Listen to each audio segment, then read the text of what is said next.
season is almost over, I think it is a perfect time to talk about the 2024 NBA draft. As someone that doesn't do a lot of college basketball or draft stuff in general, I really rely on certain YouTubers, writers, and NBA draft nerds to really get me locked into a draft class. And before this class even stepped foot on the floor, most people looked at it as being one of the weakest draft classes in recent history. Now, whether or not that's true or not is not really relevant. I think we need a little bit more sample size before we get to there. But I can say, just based on these 60 to 70 games we've seen from these rookies, there are some really interesting and intriguing young players, and I want to talk about them. But before we do that, let's hear a word from our sponsor. This video is brought to you by SeatGeek. Hit the link in the description, use code KFR10 for 10% off your purchase of tickets. SeatGeek takes tickets from all over the internet and put them in one central location for you. Those tickets can be from sporting events, it can be from comedy, it can be for concerts, festivals.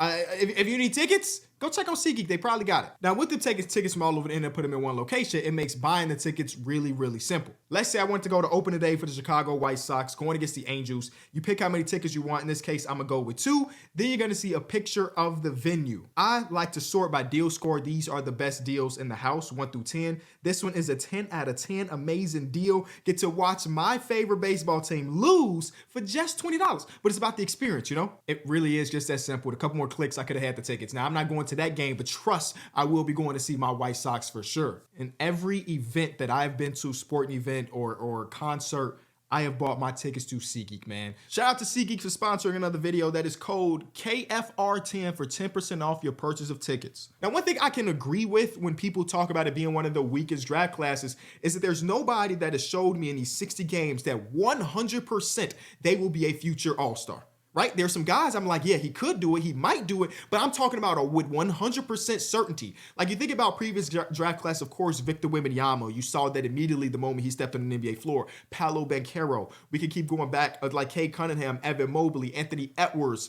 I'm just looking through these draft classes. Ja Morant, Zion Williamson. Once those dudes touch the floor, and even before that, you had Luka Doncic and Trae Young. Once those dudes touch the floor, you immediately looked at it and said, hey, I think I could build my team around this dude. And that we haven't seen that yet for the 2024 class. Maybe it ends up happening, maybe it doesn't. Anyway, when I'm looking at young talent like rookies, when we're talking about a 60, 70 game sample size, I really don't care about the counting stats. I don't care about the points, rebounds, assists, the shooting splits. Because when I'm watching these young players, I'm looking for flashes. I'm looking for flashes. Now, the reality is every time you see a flash, it doesn't mean that that player is going to actualize that potential. It doesn't mean because this player looked good in the pick and roll on one possession that one day he'll turn into Luka Doncic or Trae Young. But I do really look for the flashes rather than just the overall stats, because reminder, a lot of these dudes are coming in fresh out of college. A lot of these dudes have 1 year of college experience, or some dudes in this draft class had 0 years of college experience. Instead, went to go play with the G League, which is a crazy thing that got canceled. So it's hard for me to be like, oh man, this player is not good or cannot be good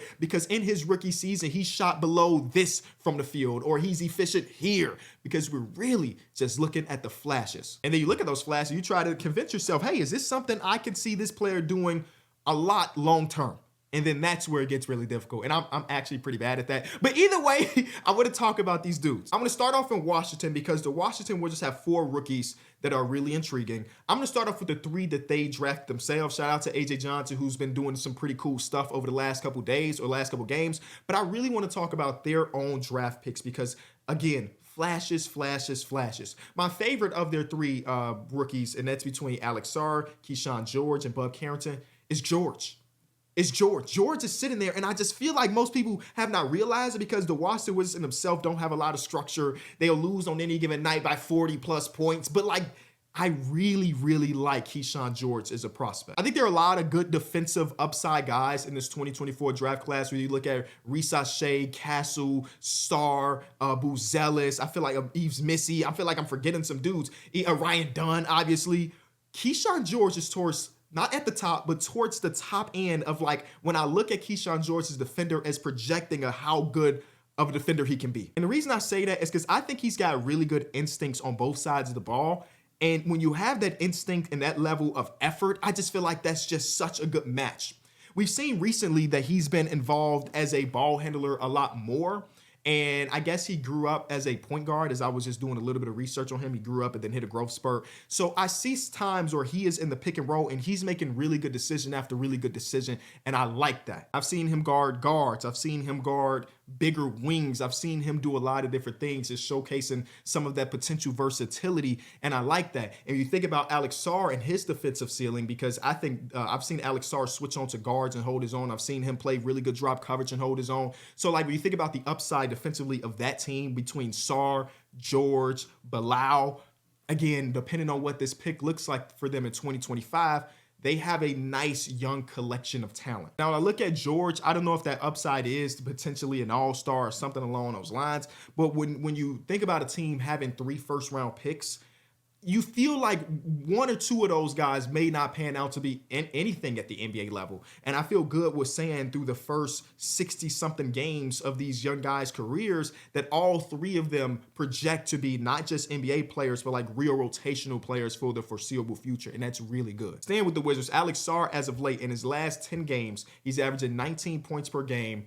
And then again, I don't really think about the numbers and stuff, but this is for the people that care about the numbers. He's shooting 45% from the field, 37% from 3. And one thing that I've noticed a lot that he's been doing, and let me see if I can find a clip of it. He's been getting rebounds and he's been coast to coasting it. And some of these times, I think his handle for somebody his size and not projected to be like sometimes we see these big ass guards, he's not projected to do anything like that. For him to have as tight of a handle as he does sometimes is really impressive stuff. And let me see if I can find, which game was that what I watching recently when they got their ass dogged? It's kind of the thing for them, right? Was that I'm gonna find this clip. Hold on. I found the clip. I'm gonna preface this by saying it's not as cool as I hyped it up to be now that I've watched it again. But damn it, when I was watching this in real time, I was pretty impressed with this play. Wendell Carter, he gets there to get the block. He gets the ball, and he's trying to go coast to coast. You can pause it right here and say, hey, big fella, maybe we shouldn't be doing this at this moment in time, but watch this. Corey Joe go for the steal. Where you going, Corey Joe? They reviewed it, and it went off his knee, so that was a turnover. But flashes. Talk about flashes. And every time I watched the Wizards earlier in the season, I just kept thinking to myself, if this guy ever got to the point where he was just an average NBA offensive player, then that's a really good overall NBA player. And as we've seen over the last couple weeks or so, that offense is starting to turn the corner a little bit. Zaccharie Risacher might be, again, brother, I'm so sorry if I'm still pronouncing that wrong, might be the least talked about first overall pick in the history of this sport. And that's okay. That's okay. He's been progressively getting better and better and better. And just last night, he had his career high night, which is 36 points. One thing about Risacher, coming into this was like, hey, man, last year when he was overseas, he shot really well from 3.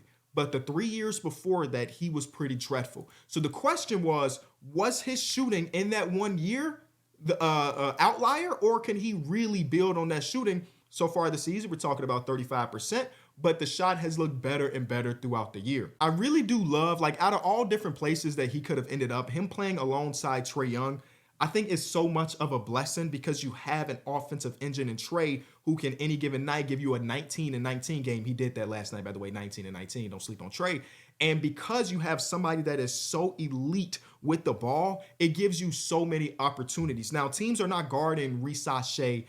Matter of fact, let me do this one more time. Risacher is what basketball, Risacher. They're not guarding Risacher as if he's Kevin Durant. He gets a lot of open looks. But one thing I like about him is that he's not content with just sitting at the corner and just waiting for his open looks to end up coming to him. I think he plays very well off the ball where he's doing backdoor cuts. He's setting screens. He's doing a lot of the smaller things that an overall stat line won't pick up. And now that the jump shooting is starting to catch up to that, again, really good NBA player. I'm not going to talk about his Buzelis because I feel like that's all I've done over the last month, but he's been really good since he's been certain into the starting lineup. My only complaint is that the man that is 6'9", 6'10", don't grab enough rebounds for my liking. I feel like I'm sounding like my dad because that's something my dad would say about somebody his size. But yeah, he just don't rebound the ball well.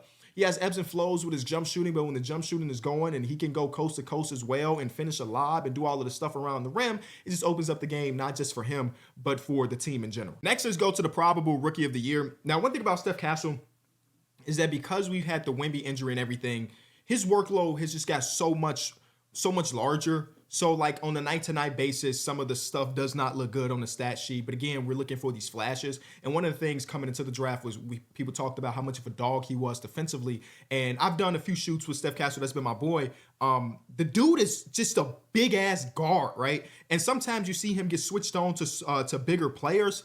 And again, we talk about a rookie, so I don't want to act like he turned into Draymond Green as an undersized defender. But you see, like, oh my God, you put him into some actions, he can hold his own against so-and-so who's 6'7", And those are the type of things that's really interesting. I don't know what his overall long-term workload looks like alongside De'Aaron Fox or Victor Wembanyama, but there's been a few games where like Steph Castle as a rookie went individually on like an 8-0 run and a spark in the game, and some of that is jump shooting, some of that is getting to the basket, and you're like, yeah, I understand it. Donovan Clingan, I've been wanting Donovan Clingan to really get unleashed.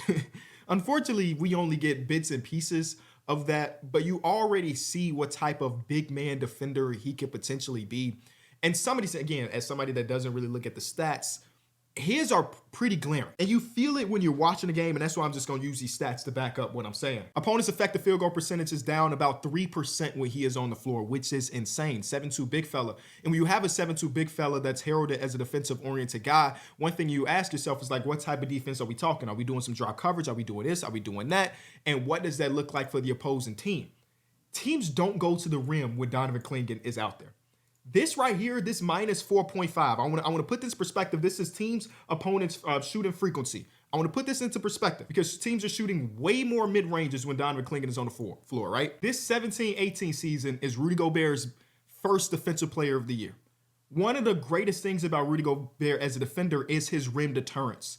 And we're talking about a rookie, and Donovan Clingan has numbers that is somewhat similar, a percentage point off of what the first DPOY for Rudy Gobert looks like. Now, eventually DPOY Rudy Gobert gets up to 8%, which is fucking disgusting. Like, it's crazy that he deterred people from going to the rim that much. But this is what I'm talking about with Donovan Clingan. That's why I want him to be unleashed a little bit more. But they doing the things over there in Portland. I think Ron Holland has found his role pretty early on as this high energy guy. Get into it with anybody. Hell, we just saw a really big scuffle just yesterday. And I did find it interesting that the one game against the Pelicans where Cade Cunningham was a late scratch, we had a 26-5-5 game from him.